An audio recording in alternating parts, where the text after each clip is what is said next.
Amém. Boa noite a quem eu não vi ainda, que a paz seja com todos. Se você trouxe a palavra de Deus, eu quero pedir a sua gentileza de abrir comigo. Mateus capítulo 3, verso 1 e verso 2. Um novo reino, uma nova mentalidade. Esse é o tema da mensagem dessa noite, em nome de Jesus Cristo, nosso Senhor. Amém, gente?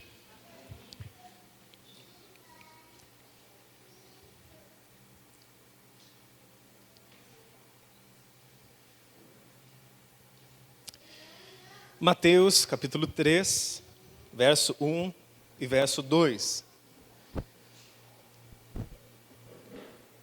Naquele tempo, João Batista foi para o deserto da Judéia e começou a pregar, dizendo: arrependam-se dos seus pecados, porque o reino dos céus está perto. Naqueles dias apareceu João Batista pregando no deserto da Judéia e dizia: arrependam-se, porque está próximo o reino dos céus. Fecha seus olhos, deixa eu orar com você agora. Esse é um momento de proclamação da palavra, de meditação na palavra. Então eu quero pedir que esse momento realmente seja um momento em que expressemos a Deus grande reverência, não nos movimentando no templo, sentando, ouvindo a palavra do Senhor e participando do banquete de Deus. Jesus nos chama a sentar com Ele na mesa da pregação da sua palavra e aprendermos com Ele nessa noite. Portanto, oremos ao Senhor. Pai, eu quero te agradecer, te louvar por poder estar aqui nesse último domingo, meu Pai, de janeiro, te engrandecendo, te louvando, sabendo, meu Pai, que muitos domingos ainda virão. E eu tenho certeza que de domingo a domingo, de semana a semana, o Senhor vai tratar dos nossos corações, vai nos encher da paz, do gozo, da vida do Espírito Santo. E assim, meu Pai, nós vamos cumprindo o seu chamado na nossa vida e o Senhor vai cumprindo o seu propósito em nós. E assim nós vamos andando de mãos dadas, meu Pai, até o dia da Tua volta, que vai ser o maior dia da nossa vida, o dia mais aguardado da nossa história, o nosso reencontro, voltando para a nossa casa, onde desfrutaremos da Tua presença de forma ininterrupta, presente, constante, visível por toda a eternidade. Assim nós oramos, gratos em nome de Jesus. Amém. Amém, gente? Um novo reino, uma nova mentalidade. É sobre esse tema que nós vamos conversar nessa noite. A palavra arrependei-vos, eu já falei isso para vocês algumas vezes, e é um tema que eu gosto muito de bater. Porque mudança de mentalidade custa muito caro, demora para acontecer, e quando acontece, é uma reviravolta na vida de uma pessoa. A palavra arrependei-vos, do grego para o português, significa metanoia, mudança de mentalidade. A primeira pregação de Jesus, no capítulo 4, é: arrependei-vos, porque está próximo o reino dos céus. A mesma mensagem que João Batista pregou, Jesus começou a pregar. Quando João Batista termina a sua pregação e ele é preso, Jesus fica sabendo que ele é preso, Jesus começa a pregar dizendo: arrependei-vos, mudem a sua mentalidade, porque o reino está perto. Está perto no sentido, está tão perto que os seus olhos podem ver. Essa foi a primeira pregação de Jesus. E quando eu falo que eu gosto de falar sobre mudança de mentalidade, porque custa caro, porque a maioria das pessoas não gosta de mudar a mentalidade. A maioria dos problemas que as pessoas têm é porque elas não mudam a mentalidade. Eu já vou voltar para o cerne do texto, que é arrependimento, mudança de mentalidade em relação ao pecado e à vida. Mas antes nós vamos dar uma volta. Muitas pessoas sofrem de problemas que não precisariam sofrer porque elas não mudam de mentalidade. Elas continuam com a mesma mentalidade de sempre. E quando a gente transiciona na vida, quando a gente muda ou deseja mudar, a mudança da mentalidade ela tem que vir com a gente. A maneira como a gente pensa influencia toda a nossa vida. A maneira como nós pensamos dentro do reino de Deus vai influenciar toda a nossa caminhada. Toda a nossa jornada cristã depende da nossa mentalidade em Cristo Jesus. Porque se eu venho do império das trevas, como diz a palavra do Senhor no livro de Colossenses. Pois Ele nos resgatou do domínio das trevas e nos transportou para o reino do seu Filho amado.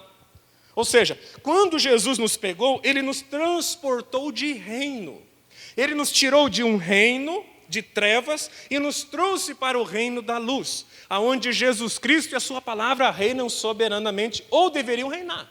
Amém, gente? Toda vez que eu mudo, que há uma transição na minha vida, a mudança de mentalidade tem que acontecer.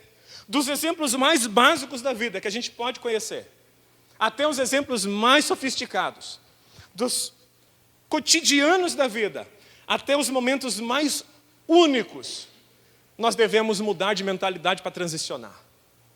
Desde o garoto que, quando cresce, tem que mudar a mentalidade de moleque, de criança, para uma mentalidade de jovem, e depois passa o tempo, ele tem que mudar a mentalidade de jovem para uma mentalidade de homem. Nós falamos um pouco sobre isso no livro de Coríntios. Quando eu era menino, eu pensava como menino, eu raciocinava como menino, eu falava como menino. Quando eu transicionei para ser homem, eu deixei as coisas de menino para trás. E naturalmente se entende, eu comecei a pensar como homem, a falar como homem, raciocinar como homem e desfrutar da vida de um homem. Amém, gente? Se não há mudança de mentalidade, não há mudança física, não há mudança nenhuma na nossa vida. Não adianta a gente mudar de lugar se não muda de cabeça. Não adianta a gente mudar de lugar, não adianta a gente mudar de igreja, não adianta a gente mudar de bairro, não adianta a gente mudar de emprego se a gente não muda de mentalidade. Se a gente continuar com uma mentalidade escrava da lei, a nossa vida vai estar presa à lei. Se a nossa mentalidade estiver escrava e totalmente presa nas tradições dos homens, nós nunca vamos poder desfrutar do reino de Deus. Você quer ver? Uma das coisas que mais me perguntam ao longo da minha vida, sobre mentalidade, o que eu penso sobre alguma coisa. As maiorias das perguntas que me fazem é, o que você pensa sobre? Aí vem o resto. Quando nós vamos para as Escrituras Sagradas, nós temos que ter coragem de destruir as nossas próprias tradições. Alguém concorda com isso? Quando você vai para a Bíblia, você tem que estar disposto a destruir as tradições que você aprendeu, que estavam contrárias à vontade de Deus. Amém, gente? Por exemplo, uma das coisas que os jovens gostam muito de perguntar, o que eu penso, por exemplo, sobre tatuagem? O Sérgio até deu risada porque ele sabe o que é. As pessoas pensam, pastor, o que você pensa sobre tatuagem? Eu não tenho que pensar nada sobre tatuagem. Eu penso sobre Jesus. A tatuagem não é uma coisa central na minha vida. Mas a tradição evangélica, olha o que eu estou falando, a tradição evangélica diz que se você se tatuar, você peca. E eles usam um texto de Levítico dizendo que se você marcar teu corpo em homenagem aos mortos, você peca. E eles dizem que aquilo ali é tatuagem. Mas se você for honesto e abrir a Bíblia, você não vai encontrar referência alguma sobre isso. Amém? Amém. Posso continuar? Tá. Não há referência alguma na Bíblia que tatuagem é pecado. A não ser que você tatue seu corpo em homenagem aos mortos. Às vezes é difícil de encarar a verdade da Bíblia, porque a gente viveu a vida inteira debaixo de uma tradição que dizia que era pecado e ia para o inferno. Quando eu digo que não é pecado, eu estou dizendo que é para você fazer? Ah, existem duas coisas diferentes. É pecado subir no poste? Mas você vai subir no poste? Nem tudo que é pecado, nem tudo que não é pecado, eu vou fazer. Agora veja. A tatuagem pode ser pecado na sua vida? Pode, pode. A Bíblia diz que o corpo da minha esposa me pertence. Olha que coisa linda. E o meu corpo pertence a ela. Se ela quiser fazer uma tatuagem e eu não estiver de acordo e ela fizer, ela peca, não por causa da tatuagem, mas porque ela passou por cima da minha autoridade de marido. Isso é outra coisa. Se eu faço uma tatuagem, ela fala assim, eu abomino isso, ela tem o direito de abominar. E eu vou lá e faço. Todas as vezes que eu olhar para aquela tatuagem e ela olhar para a minha tatuagem, ela vai ver que eu a desonrei como mulher e passei por cima dela. Se o meu pai me diz, não faça tatuagem, e eu como jovem que mora na casa do meu pai, solteiro, vou e faço uma tatuagem, aquela tatuagem é pecado para mim? Sim, porque o meu pai disse para mim não fazer e eu fiz. Não é uma questão do escrever no corpo ou não. É muito mais do que isso, é uma questão de princípio. Se eu desonro a minha mulher, não considerando que o meu corpo é dela, eu já pequei nisso. Amém, gente? Não está escrito nada aqui, não tem nada dizendo assim, vá, corra e faça a sua tatuagem. Amém? Só que eu não posso falar que é pecado aquilo que a Bíblia não diz que é. Porque se eu digo que é pecado o que a Bíblia não diz que é, no dia do julgamento, os meus flagelos serão aumentados, o meu sofrimento aumentará, livro de Apocalipse. E se eu disser que é pecado o que não é, aumenta. E se eu digo que não é pecado algo que é, o meu sofrimento também aumenta. Nós somos cristãos, amém, gente? Amém. Nós somos o povo do quê? Da palavra de Deus, é a Bíblia que rege o nosso comportamento. Pode não soar gostoso aos seus ouvidos isso que eu estou falando, mas é a verdade da palavra de Deus. É igual quando a pessoa diz assim, pastor, a pessoa pensa, só voltando aqui no negócio da tatuagem, os jovens me perguntam isso porque eles querem uma aval do pastor para chegar em casa e dizer, o meu pastor autoriza. É duro ser pastor, é complicado nessa parte.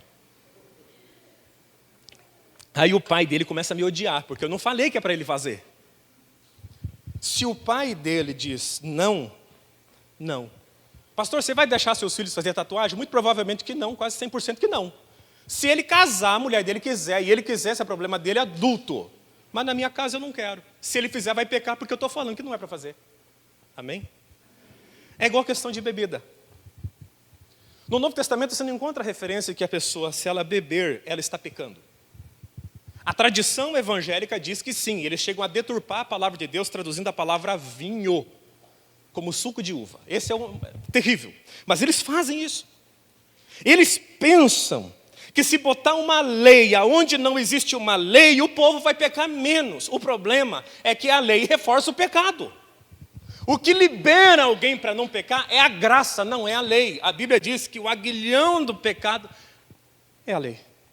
O que instiga a pessoa a pecar é a lei. A graça te liberta para você fazer tudo o que Deus quer que você faça. Então tem gente, eu estou falando sobre mentalidade, tem igrejas, denominações que pensam que vamos falar que beber é pecado, fazer tatuagem é pecado, ninguém vai fazer, todo mundo vai para o céu. Só que aí que está o problema. A gente não pode criar uma regra onde ela não existe. A gente não pode criar uma lei onde não existe. Não é porque a palavra de Deus não diz, não é porque a palavra de Deus diz que eu posso beber que eu vou me embriagar, porque embriagar é pecado. Quem compreende a diferença de beber e embriagar? Levanta a mão. Existe uma diferença. A diferença entre você beber e se embriagar é a linha tênue de pecado. Se eu bebo, é uma coisa. Se eu me embriago, eu peco. São duas coisas diferentes. Aí você pergunta, pastor, mas você bebe? Não, eu não bebo. Por quê? Porque eu não gosto. Pronto. Não há motivo para que eu beba. Eu, Tiago. Eu não bebo porque Deus não me proíbe. Só tem uma proibição só. Uma proibição no Antigo Testamento clara sobre isso. No dia que o sacerdote ministra, ele não pode beber uma gota de álcool. Agora, não é por causa disso que eu vou falar assim, ai que maravilha, 11 horas, 59 minutos de sábado, deixa eu tomar o último gole, porque amanhã eu não posso. Porque se eu fizesse assim, eu já estava escravo do pecado. Eu já estava sendo dominado. Quando a gente tem a mentalidade e deseja viver o reino de Deus, a gente tem que ter a honestidade de quebrar alguns paradigmas que a religião nos ensinou e a Bíblia não fala nada. Amém, gente? Amém mesmo? Que ninguém nos incomode em relação a isso. Porque se Jesus nos libertou, que não sejam tradições humanas que nos prendam. Tem que ser muito corajoso para falar isso que eu estou falando para você, porque é contra a cultura dentro da nossa denominação. Mas eu prefiro falar a verdade para vocês e lhe deixá-los livres em Cristo Jesus, do que descer do altar e falar como a maioria fala. É pecado, é pecado, é pecado, é pecado. E Deus fala assim, não é. Quem compreende, diga graças a Deus. Quando a gente sai do mundo e vem para Jesus, a gente tem que estar disposto a quebrar paradigmas dentro da nossa mente para poder viver o que Cristo planejou para nós. Tudo me é lícito, mas nem tudo me convém, diz a palavra do Senhor. Mas eu também não posso julgar aquele que se acha à vontade para fazer algumas coisas. A Bíblia fala sobre bebida que eu não posso beber no sentido público de escandalizar os meus irmãos. Você conhece gente que considera pecado beber? Levante sua mão. Eu conheço um monte de gente. 99% dos meus colegas pastores acham a mesma coisa. Eu não beberia, mesmo que eu gostasse, na frente de alguém que tem a consciência fraca. Porque se eu bebo diante de alguém que tem consciência fraca, eu estou perturbando a fé dele. Amém? Se você me chamar para a sua casa, e você na hora do almoço, e não tem culto à noite, você abrir a sua bebida, isso não me escandaliza em nada.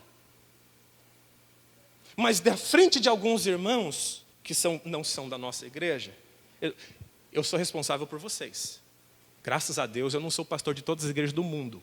Só aqui está ótimo, estou feliz da vida. A minha orientação é para vocês. Quando você faz isso em público, por exemplo, assim, pastor, já que não é pecado, vai sentar naquele bar da esquina, eu vou tomar tranquilo. Se você beber, se você dirigir, você pecou. Tá. Mas se passa um irmãozinho fraco na fé, que acha que isso é pecado e que você vai para o inferno, eles vão dizer assim, olha lá, ó. Eu olhei para o Rebonato agora, que eu vou falar do exemplo dele. Eu nunca o vi bebendo. Tá, gente? Eu passo lá assim, baterista, por isso que ele bate rápido na bateria. Vai daquele jeito para a igreja, fica lá, ó. A igreja dele é uma igreja de Deus. Se o irmão tem fraca consciência, eu estou pregando Romanos. Isso aqui é livro de Romanos, só que na linguagem de hoje. Quando eu faço alguma coisa que pode prejudicar a consciência do meu irmão, eu não faço isso publicamente jamais, porque se alguém tropeçar por minha causa, é eu que vou pagar o pato depois. A Bíblia chega ao ponto de dizer que se comer carne escandaliza teu irmão, não coma. Mas não coma perto dele, coma na sua casa. Coma quieto. Fique na sua. E que ninguém nos perturbe nisso, que a gente viva a nossa vida em paz, amém, gente? E o dia que você for ministrar no altar, você chega e fica longe disso, de bebida. Você não pode fazer isso. Se você quiser, pastor, mas meu sonho de infância é me tatuar, nasci com esse sonho. Ninguém nasce, mas tudo bem, nasci com esse sonho. Se a sua mulher concorda com você, é problema seu. Só não faça aqui, não tatue coxa no seu corpo, nem o atlético. Brincando, estou brincando. Estou brincando. Pior é o Corinthians, né, Sérgio? Se for o Corinthians, daí o cara está com problema mesmo. Quando eu venho para o reino, eu tenho que estar disposto a quebrar paradigmas dentro da minha mente. Eu nunca vou viver uma vida regalada no Evangelho se eu tiver mentalidade de escravo. Quando eu venho para o reino de Deus, algumas coisas se invertem. Aqui eu tenho que entender que eu tenho que perder para ganhar. Eu tenho que servir, porque servir é maior do que ser servido. Que melhor é dar do que receber. Que o último será o primeiro e o primeiro será o último. E que eu tenho que aprender a morrer para viver. Porque aquele que perde a sua própria vida acha depois, em Cristo Jesus. Eu só vou usufruir do reino se a minha mentalidade estiver de acordo com o reino. Uma das passagens mais escandalosas da Bíblia, que bateria de frente com a mentalidade de hoje, pelo amor de Deus, não é uma apologia à bebida, pelo amor de Deus. Jesus foi chamado de glutão e beberrão. Você acha que alguém é chamado de beberrão no Novo Testamento porque toma suco de uva? Mas é paradigma. Lá atrás se entendeu que tinha que se fazer certas pregações, e ensinar certas coisas. E se você não ensinasse, o povo cairia no pecado. Sabe qual que é o problema? A iniquidade aumentou. A iniquidade sempre aumenta quando não há liberdade. Pedro andava com uma arma na cintura. Não estou falando para você vir armado para a igreja, que não é pecado, não tem lei para isso. Pedro andava armado com uma espada. Jesus nunca disse para ele abandonar aquela espada. Presta atenção. Não adianta você tirar a arma da cintura e continuar violento dentro do seu coração. Eu sou uma pessoa tranquila. Se eu andar armado, não vou dar tiro em ninguém. Eu só vou perder dinheiro comprando arma. Eu não tenho porquê dar tiro, não tem nada para eu dar tiro. Agora, se alguém é violento, meu irmão, uma caneta na mão dele serve para enfiar no pescoço do outro. Jesus ia orar com Pedro. Pedro andava com Jesus. Ele ia orar armado. Pensa você andar com um discípulo que anda armado. Ele cortou a orelha de Malco, nós já falamos sobre isso semana passada. Quando Jesus foi para ser preso, ele usou a arma para tentar impedir que o propósito de Deus se cumprisse.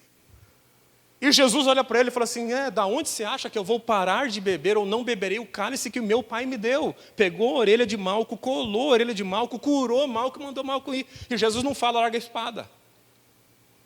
A advertência sobre Pedro é aquele que vive pela espada, morrerá pela espada. Você toma cuidado com esse negócio.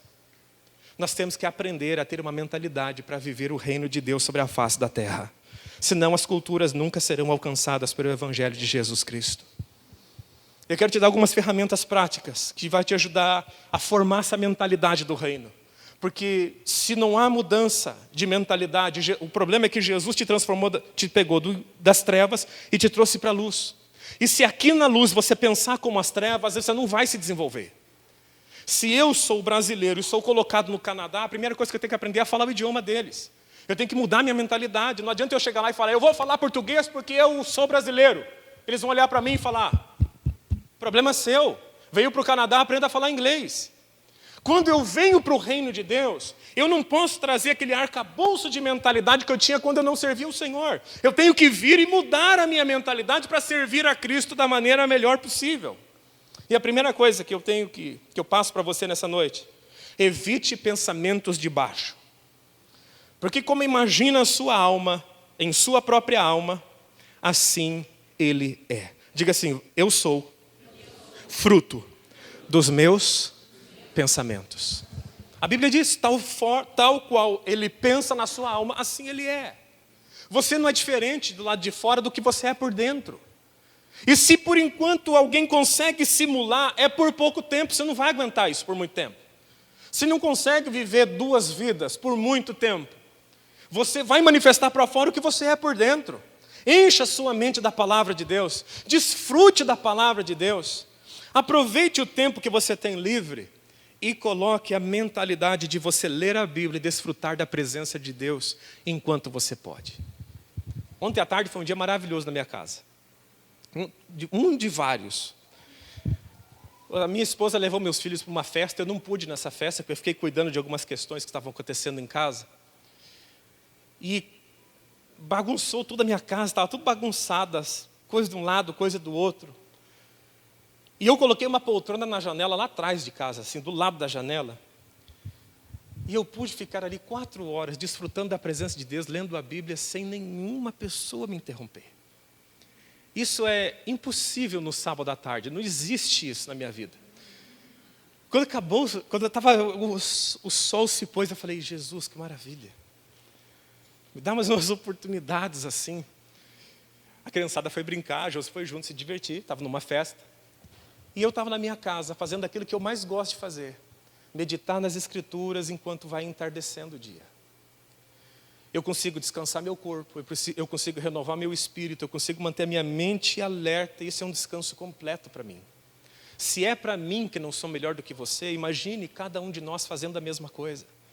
O problema é que a gente quer aproveitar a vida de qualquer maneira, mas a gente parece que não encontra aqui um momento de desfrutar a vida, nas Escrituras Sagradas. Encha sua mente com a palavra de Deus, ore sobre a palavra de Deus, viva a palavra de Deus intensamente, e você vai desfrutar de uma vida muito liberta em nome de Jesus. Segundo, mudança de mentalidade, existe mudança de fala. Evite conversas que não agregam em nada.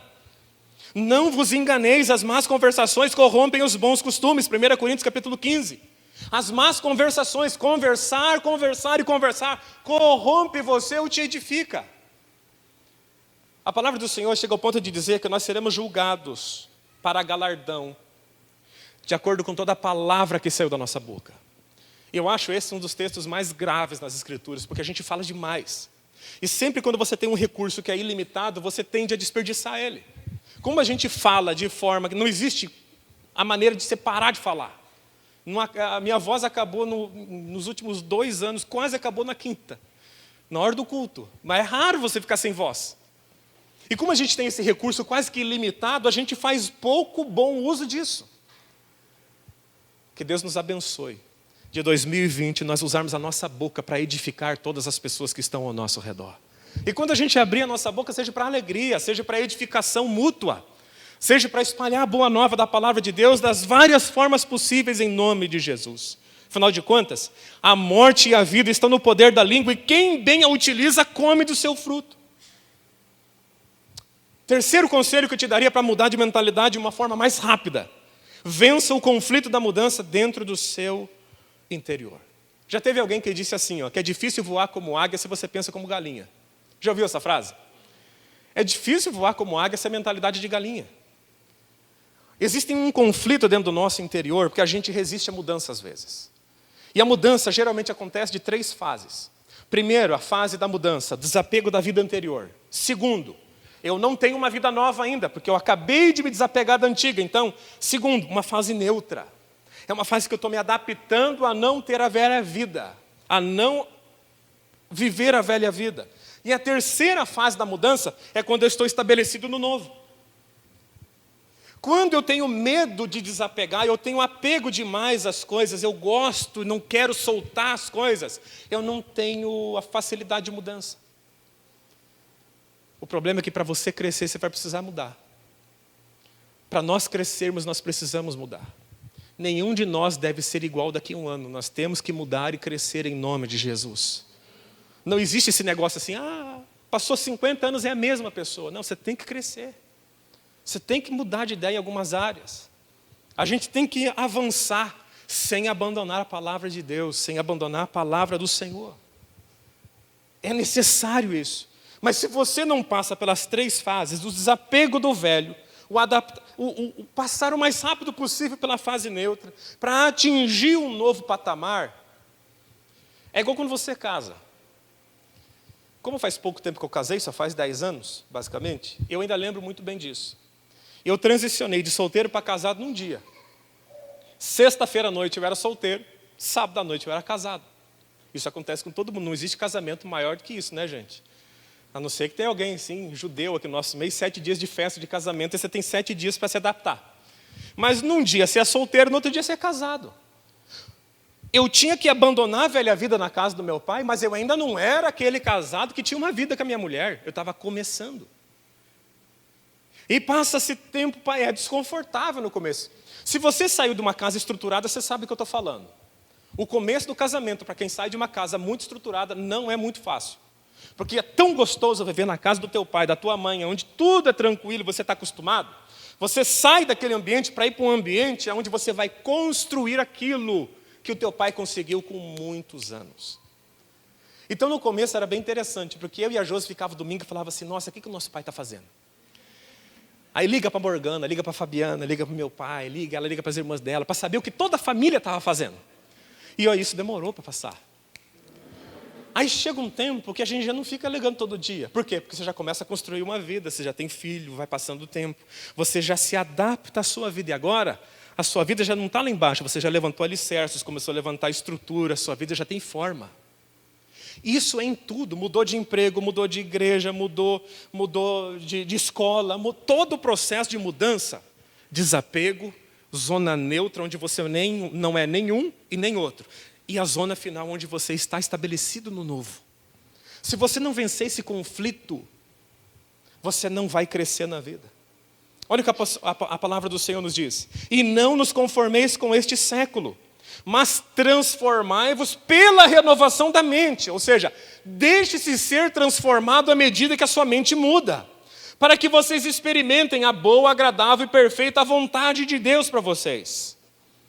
2 Coríntios diz, e todos nós com o rosto desvendado, contemplando como por um espelho a glória do Senhor, somos transformados de glória em glória na sua própria imagem, como pelo Senhor o Espírito. Ou seja, o que ele está falando aqui? Conforme eu vou vendo Jesus, contemplando Jesus, lendo sobre Jesus e orando a Jesus, eu vou me transformando cada vez mais. Eu vou me transformando de acordo com a imagem dele. Não faço isso. Se a minha vida de fé se resume a 1 hora por semana de culto, você não vai conseguir. Você vai ver pessoas mais e mais parecidas com Cristo, e você vai entrar em crise perguntando por que alguns avançam e eu não avanço. Porque não adianta você dizer assim, pastor, eu tive um ano extraordinário financeiramente. Se o seu ano espiritual foi ruim, tudo vai ser ruim para você. Tudo vai ser ruim para você. Não há nada que seja bom se a sua vida com Deus estiver desajustada.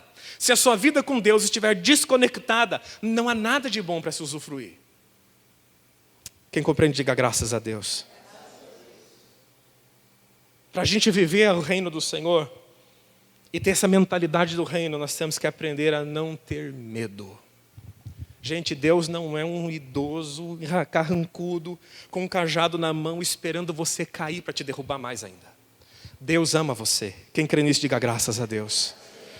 A palavra de Deus diz que tudo aquilo que eu faço que não provém da fé é pecado. Olha só que interessante. Tudo que eu faço que não provém da fé, ou seja, tudo que eu faço na dúvida, eu faço debaixo de pecado. Portanto, se eu não aprender, primeiro, a olhar para Deus como um pai, eu nunca vou ter ousadia para avançar na fé, porque o medo de fracassar vai me impedir de avançar. Quantos de nós já teve medo de fracassar? Quantas vezes nós, quando colocamos as mãos sobre os enfermos, às vezes tivemos medo dele não ser curado?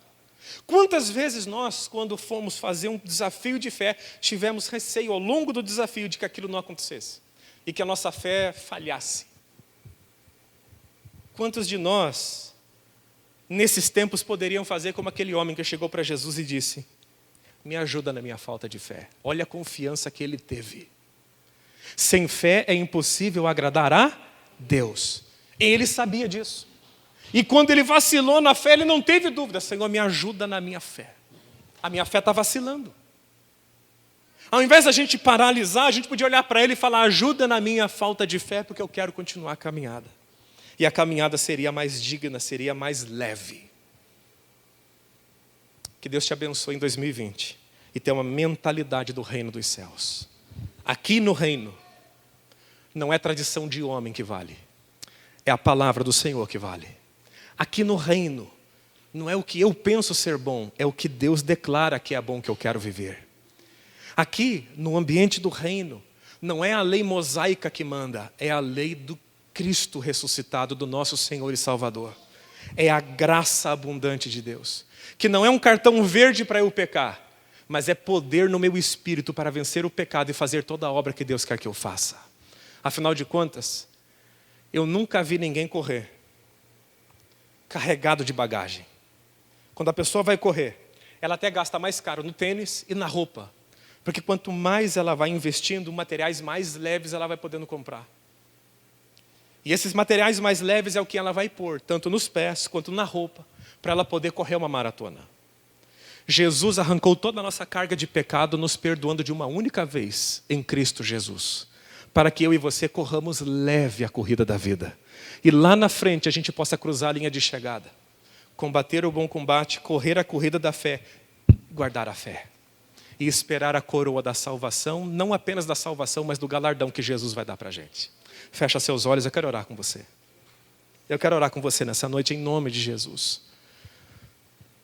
Queridos, nós estamos no reino. Você foi comprado por Jesus. E uma vez que você é comprado por Jesus, você tem um dono. E o teu dono não é a igreja quadrangular, não é o pastor Tiago, não é o ministério Jardim Virgínia. O dono da tua vida chama-se Jesus Cristo, porque Ele comprou você. E quando Ele comprou você, antes até nós somos uma geração privilegiadíssima, porque Ele nos deu a Bíblia Sagrada. De Gênesis a Apocalipse completa a vontade boa, a perfeita e agradável vontade de Deus para a raça humana estão nas Escrituras Sagradas. Para nós, principalmente o Novo Testamento. Pastor, eu nunca li a Bíblia. Leia o Novo Testamento umas 3 vezes, depois você vai para o Antigo. E aí você vai entender o que está escrito lá. Nós somos o povo da nova aliança. A Bíblia diz que Deus cancelou o antigo para estabelecer o novo. Mas como alguém vai viver a liberdade de Cristo se ele tem a mentalidade de escravidão? Se ele vive escravo de tradições de homens? Ou tradições de igrejas? Pastor, mas a igreja é o corpo de Cristo. A igreja mística é o corpo de Cristo. Nenhuma denominação é o corpo de Cristo. Nem a quadrangular, nem a batista, nem a Assembleia de Deus. Nenhuma é o corpo de Cristo. Os salvos dentro de todas as denominações, os homens de Deus, as mulheres de Deus, aqueles que se renderam a Cristo, é que são o corpo de Cristo. Quem compreende, diga graças a Deus. Por isso, aquilo que nos rege não são estatutos ou convenções de homens, mas as escrituras sagradas. E para você ter a Bíblia na mão e no coração e vivê-la, você tem que ser homem para destruir algumas religiosidades dentro do seu coração. Tem que ser mulher de Deus, homem de Deus, para encarar e dizer, doa o que doer, que a vontade de Deus se cumpra. E você vai ver que vai doer você abandonar as tradições humanas. Dói abandonar aquilo que te ensinaram desde pequeno, mas que estava errado. É por isso que Jesus chega ao ponto de dizer, aquele que ama mais o pai, mais a mãe do que a mim, não é digno de mim. Pensa.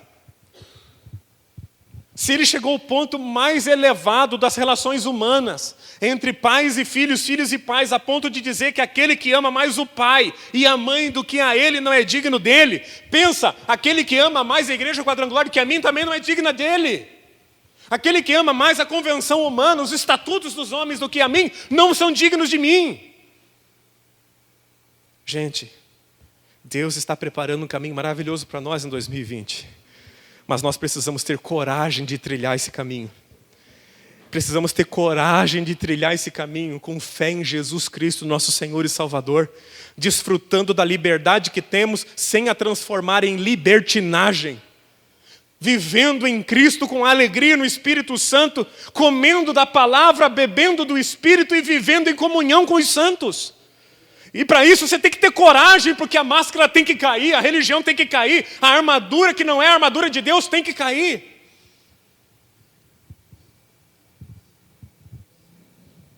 Nós temos que aprender que viver na graça é uma mudança radical de mentalidade.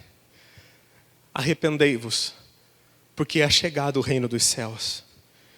Se até mesmo coisas que eu citei nessa noite que não são pecados atrapalham a nossa vida, se a gente manter-se preso a elas, imagine o que o pecado tem poder de fazer na sua vida. Abandone o pecado definitivamente nessa noite em nome de Jesus. Porque aquele que está em Cristo é nova criatura, as coisas velhas ficaram para trás e tudo se fez novo. E o Evangelho e a palavra do Senhor, através do evangelista João, o apóstolo diz, aquele que nasceu de Deus vence o mundo. Aquele que ama a Cristo não pode estar vivendo debaixo do pecado. Quem ama a Deus não vive debaixo da obra do pecado. Nós somos livres. Não aceite, não admita viver debaixo do pecado. O pecado é muito pequeno para você, você é maior. O sangue de Jesus está sobre a sua vida. O sangue do Cordeiro verteu sobre nós naquela cruz. Por isso, nenhuma condenação vale para quem está em Cristo Jesus, o nosso Senhor. Nós somos livres do pecado, mas também somos livres das religiosidades e das tradições dos homens. Jesus chega ao ponto de olhar para os fariseus e dizer assim, vocês anulam a palavra de Deus por causa das tradições dos homens. Vocês invalidam a palavra para manter tradições que Deus não deu. Que Deus não ensinou. Que a igreja do Evangelho Quadrangular Jardim Virgínia seja mais santa do que nunca. E mais livre do que nunca. Preso a uma única coisa. Na verdade, preso a um único Salvador. Jesus Cristo. O nosso Rei. O nosso Deus. Se coloca de pé em nome de Jesus, eu quero orar com você. Se você não estiver disposto a mudar de mentalidade, você infelizmente não vai conseguir andar conosco esse ano. Mas a minha oração é que a igreja inteira receba a palavra da vida. E de maneira alguma fique preso a tradições velhas. Não toques, não manuseies, não pegues, porque isso tem aparência de santidade, mas não tem poder, diz o apóstolo Paulo. Nós somos o povo da Bíblia, nós somos o povo da cruz, nós somos o povo de Cristo Jesus. Ele nos comprou e Ele diz as regras que nós devemos andar. Alguém está de acordo para dizer graças a Deus nessa noite? Podemos caminhar em 2020 somente com a palavra de Deus? Permanecer firme na palavra do Senhor e sem tradições de homens? Então isso vai ser uma bênção para você, vai ser uma bênção para mim, vai ser libertador para você, vai ser libertador para mim. Afinal de contas, nós vamos amadurecer. Existem palavras, existem mudanças essas transições de mentalidade às vezes parece amarga na boca, mas ela é doce quando entra no estômago. Vai ser bom para você. Amarre-se a Cristo Jesus. Viva a sua vida intensamente e não se esqueça que você vai prestar conta dela para Jesus um dia. Tudo que você fizer deverá ser prestado contas um dia. E graças a Deus por isso, porque quando nós prestarmos conta, nós vamos ver que nós temos galardão, porque o Espírito é que direciona a nossa vida. Nós não andamos com medo, nós não somos um povo do medo, nós somos o povo da cruz. E o povo da palavra e o povo de Jesus Cristo. Ninguém pode nos arrebatar das mãos dele. Ele é o nosso pastor, ninguém pode nos abater. Nenhum fio da nossa cabeça pode cair sem autorização dele. Ele cuida de nós. Por isso, o verdadeiro amor lança fora todo medo. Quanto mais eu confio no amor de Deus, menos medo eu vou ter durante a minha vida. Não teremos medo. Cristo está em nós, a esperança da glória. Vamos orar? Pai, eu quero te glorificar nessa noite. Quero te exaltar e pedir ao Senhor que o Senhor venha lavando a nossa consciência. Que o sangue de Jesus lave a nossa mentalidade e haja uma mudança de mentalidade onde houver necessidade. Meu Deus, que ninguém fique preso por não toques, não reles, não manuseies, não comas, não proves. Pelo contrário, que estejamos presos ao amor do Senhor a vida toda. E que se não formos fazer alguma coisa que sabemos que podemos, que não façamos por amor ao próximo, para não escandalizar o outro. Mas nunca, meu Pai, por uma falsa consciência religiosa dentro de nós. Abençoa a nossa vida de sermos livres, de sermos abençoados, meu Pai, de viver a nova aliança de forma radical sobre a face da terra. Abençoe-nos a jogar fora as tradições dos homens que não serviram para nada e abraçar a palavra de Deus, que é o único alimento verdadeiro, pois nem só de pão viverá o homem, mas de toda palavra que vem da sua boca, meu Pai. Ajude-nos, meu Deus, a servir o Senhor de cabeça erguida com equidade. Abençoe-nos a servi-lo com a cabeça erguida e de honestidade, meu Pai, não tendo nada do que nos envergonhar. E como diz o apóstolo Paulo, não cedendo à pressão dos fariseus, meu Pai, nem dos judaizantes, mas vivendo a liberdade que Cristo conquistou para nós na cruz do Calvário. Pelo vínculo do amor, assim nós oramos e pedimos ao Senhor, ajude-nos na nossa mente, ajude-nos a ter a mentalidade do reino dos céus, em nome de Jesus. Quem crê e recebe, aplauda o nome de Jesus nessa noite.